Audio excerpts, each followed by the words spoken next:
professor Fábio de volta para dar uma super dica aqui de cinemática visando a nossa prova, que é mais ou menos aqui daqui a uma semana da UEA. UEA 2020, do primeiro dia, que vão ter 12 questões de física para todos os candidatos independentes do curso que você vai fazer.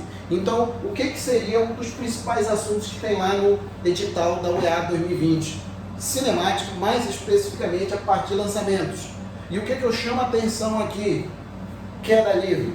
Um objeto, toda vez que ele é abandonado de uma determinada altura e nas proximidades da Terra, ele vai ficar submetido exclusivamente à força de atração da Terra.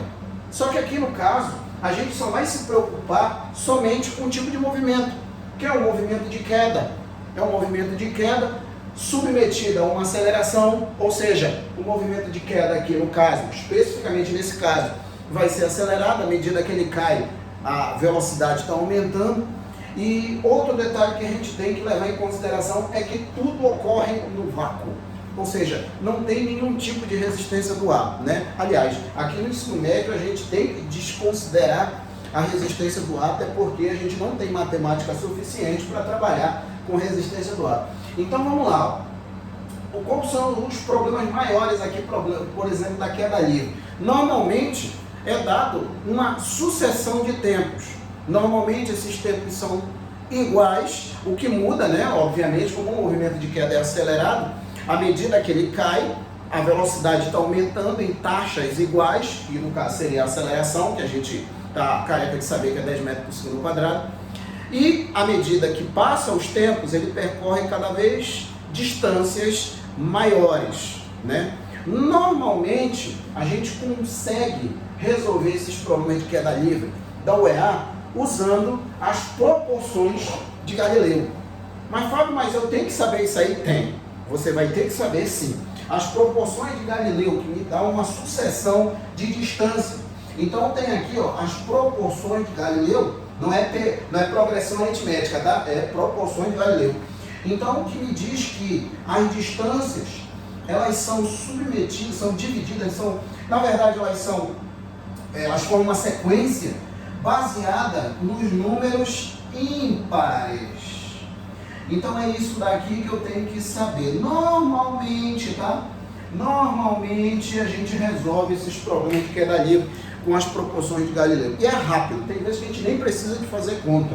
Inclusive no meu canal eu tenho uma dedução disso aqui, ó. Eu faço uma dedução dessas proporções de Galileu que vale a pena assistir para saber de onde é que vem, né, essa sequência, que não é só decorar, isso aqui é o que eu já estou acostumado a fazer para quem já está acostumado a assistir minhas aulas aí. Outro detalhe é que, como o movimento é exclusivamente dependente da aceleração gravitacional, ou seja, da interação com a Terra, todas as equações do MRUV são aplicáveis nesses problemas de queda livre aqui, tá? O outro tipo de lançamento que eu tenho aqui, ou outra parte, né, do lançamento, é o lançamento vertical. O que pega muito aqui no lançamento vertical? Orientação da trajetória. Vou até sair da frente aqui para ficar mais explícito daqui. Orientação da trajetória. Muitas vezes o aluno sabe que tem que orientar para baixo ou para cima, e aí o cara esquece do fato que a partir do momento que você orienta para baixo, eu já sei que a aceleração gravitacional vai ser positiva, independente se o objeto está subindo ou descendo, não interessa. O G sempre vai ser positivo. Então, quem determina o sinal da aceleração é a trajetória orientada. Fábio, quem que determina o sentido da trajetória? Eu que estou resolvendo.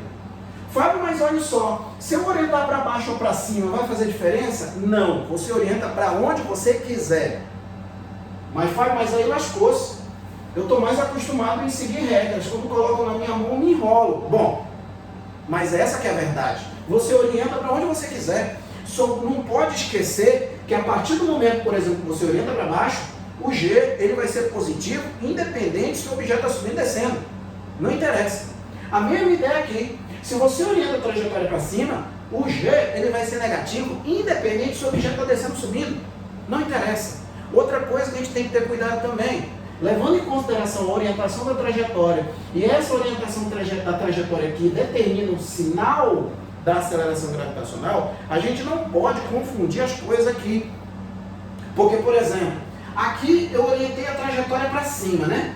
Aí o cara fala, olha só, tu orientou a trajetória para cima, então o G ele é negativo, né? Ah, cara, então o movimento vai ser retardado quando ele estiver caindo. Não, errou. Fala, mas o G é negativo, então ele vai ser retardado. Não, errou. O movimento ele vai ser acelerado quando a aceleração e a velocidade tiver o mesmo sinal. Por exemplo, se a orientação da trajetória é para cima, o G é negativo, né, Fábio? O G é negativo. Se eu abandono o objeto aqui, como de maneira espontânea esse objeto vai cair, ele vai cair com a velocidade apontando para baixo. Não esqueça que a velocidade é uma grandeza vetorial, da mesma forma que o G também é. Então o que acontece? A velocidade vai estar apontando para baixo. Como a trajetória está para cima, significa, por exemplo, lá do movimento retrógrado, como eu estou indo contra a trajetória, a velocidade é negativa. Então a velocidade vai ser negativa também. E aí o que acontece? Tanto a aceleração quanto a velocidade, elas são negativas. Fábio, então o movimento de queda aqui, ele vai ser acelerado, né? É isso mesmo. Qual é a moral da história aqui? Se a velocidade e a aceleração tiverem os mesmos sinais, independente se é positivo ou positivo, negativo ou negativo, o movimento é acelerado.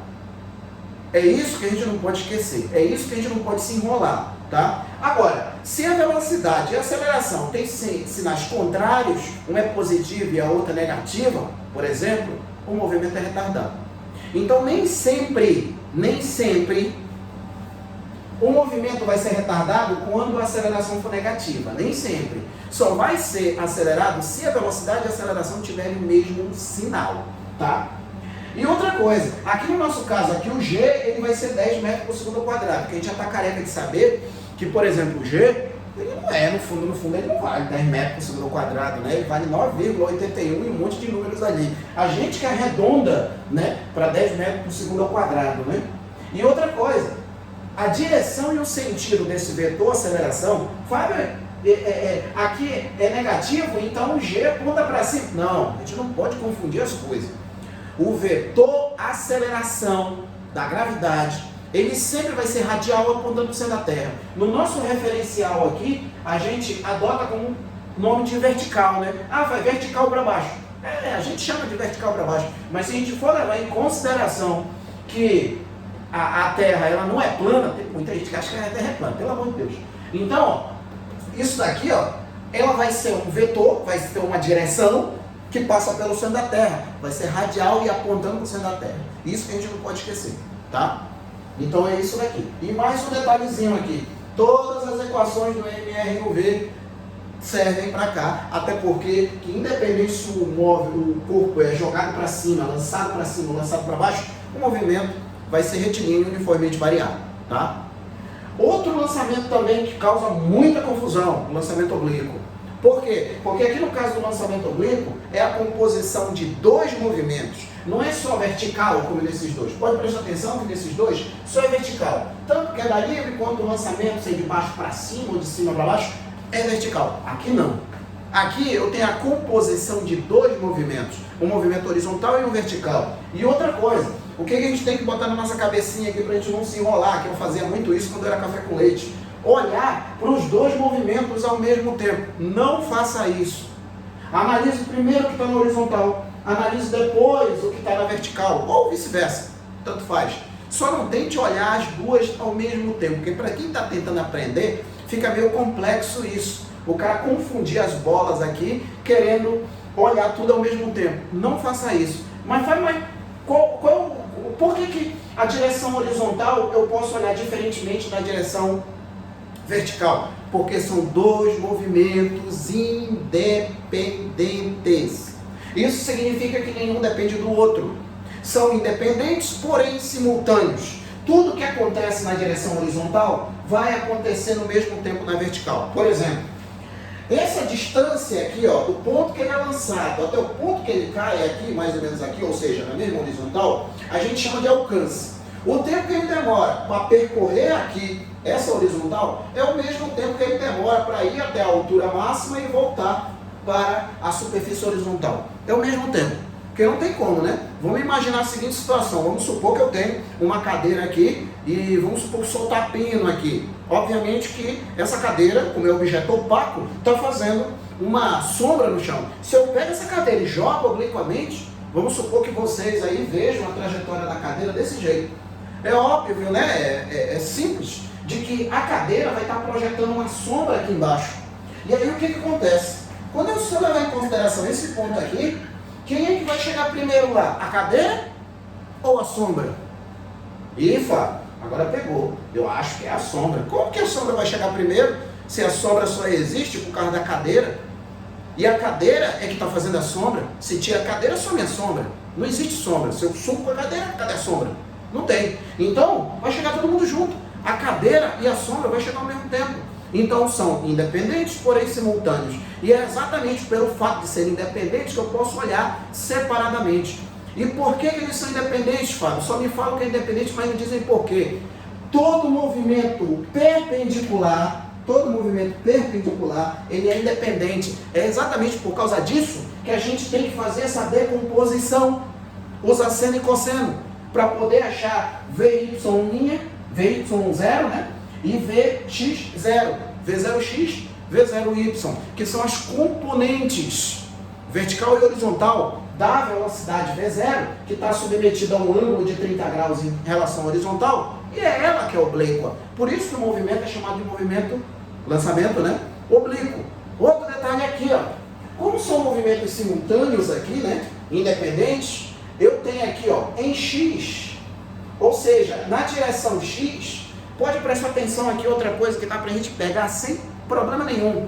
Se vocês forem olhar, como isso aqui é tudo no vácuo, nas proximidades da Terra, qual é a única aceleração? Vamos pensar assim, qual é a única aceleração que age um problema aqui?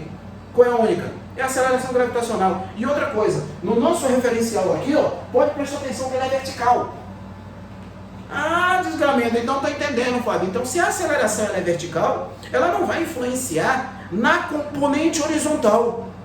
Ela não vai. Então, é exatamente por causa disso que em X o movimento é retilíneo e uniforme. E aí o que acontece? A velocidade V0x, ela é constante. Ou seja, o móvel vai estar percorrendo, isso na horizontal, né? O móvel vai estar percorrendo distâncias iguais em intervalos de tempos iguais. Aquela mesma ladainha que a gente escuta lá no movimento retilíneo uniforme. É a mesma ideia. Ou seja, na direção horizontal, o movimento é uniforme. Fábio, olha só. Então, se na direção é uniforme, na vertical, pelo fato de ter aceleração, é uniformemente variado, né? Isso, garotinho esperto, é só prestar atenção, é só tentar raciocinar e parar de ficar decorando equações aqui que nem um boboca. Então tem que na vertical é MR e UV. Ou seja, agora, quem que vai ser, digamos assim, o foco de tudo aqui na direção vertical? A aceleração. Por quê? Porque é a aceleração que caracteriza o movimento retilíneo uniformemente variado. E mais do que isso, a aceleração é constante. E pode prestar atenção que a aceleração aqui é constante. A velocidade vai sofrer taxas de variação iguais em tempos iguais. Diferentemente daqui, ó, na horizontal. Porque na horizontal, enquanto o móvel percorre espaços iguais em intervalos de tempos iguais, que é o que caracteriza o movimento retilíneo uniforme, aqui no caso, na vertical, quem vai sofrer taxas de variações iguais em intervalos de tempos iguais é a velocidade. Por isso que na direção horizontal, a aceleração, né? A aceleração aqui, ela vai ser constante. E quem que é a minha aceleração aqui? A tua aceleração é o G, tá? É o G. E outro detalhe, na maioria das vezes, no lançamento oblíquo, o eixo vertical, a orientação que eu chamei a atenção aqui no lançamento vertical, ele já está orientado para cima. Então, se ele está orientado para cima, então significa o seguinte, vai significar o seguinte, que o G aqui no caso, ele é menor do que zero, ou seja, o G vai ser menos 10 metros por segundo ao quadrado, tá? Outra coisa aqui, outro detalhe aqui, exatamente quando o móvel está aqui no ponto de altura máxima. Aí o cara confunde as coisas, né? E a questão gosta disso, né? A questão gosta. Quanto é que vale a velocidade? E só fala isso, tá? Só fala a velocidade. Ou então a velocidade vetorial. É as duas uma. Ou chama de velocidade, ou somente, ou velocidade, velocidade vetorial. Quanto é que vale a velocidade vetorial no ponto de altura máxima? Aí o cara, pô, mas no ponto de altura máxima vai ter inversão do movimento, então a velocidade é zero. Errou. Quem é zero aqui, quem é nula no ponto de altura máxima, é a velocidade em Y, é a velocidade vertical. Essa componente vertical, ela vai ser zero. Agora no horizontal não. Olha como as coisas têm que fazer sentido. Vamos voltar para a nossa cadeira que fazia sombra no chão. Se eu pegar essa cadeira e jogar obliquamente aqui, vocês vão ver isso daqui. Se eu digo que a velocidade no ponto mais alto é zero, eu estaria dizendo para vocês, de maneira absurda, que a cadeira, quando ela chegasse no ponto mais alto, ela ia ficar parada lá. E isso não procede. Ela não vai ficar parada lá. Ela vai continuar o movimento parabólico dela. Mas no ponto mais alto, a velocidade vetorial vai ser V0x. Então a velocidade aqui no ponto de altura máxima, a velocidade vetorial não é zero. Quem é zero é a componente vertical. É isso que a gente tem que ter cuidado, tá? E o último detalhe aqui, para chamar atenção aqui, outro detalhe que muitas vezes acaba enganando. Com relação à força resultante que age nesse objeto. Como ele está aqui submetido exclusivamente à força-peso, a força resultante, ela não aponta para a direita, ela não aponta diagonal para baixo, direita, né? Diagonal para baixo, esquerda. Para onde que vai estar essa força resultante? Na direção e no sentido do centro da Terra. Ou seja, a força resultante vai ser a força-peso, tá? Mas olha só, ele não vai estar se movendo assim, formando aparato? Sim. A gente tem que raciocinar da seguinte forma. Na direção horizontal, o movimento é retilíneo uniforme. Na direção horizontal, a resultante é nula. Por quê, Fábio? Porque a força resultante é zero e a aceleração é zero, porque a velocidade é constante. A velocidade é constante e a aceleração é zero. Se a aceleração é zero, lá do princípio fundamental da dinâmica, a força resultante também vai ser zero. Ou seja, na direção horizontal, a força resultante é zero. Só na vertical, não. No final das contas, a força resultante que age nesse objeto é a força-peso. Tá? É isso aí que a gente tem que ficar atento. E nas três situações aqui, a gente usa movimento retilíneo uniformemente variável. E aqui a gente usa movimento retilíneo uniforme na direção horizontal.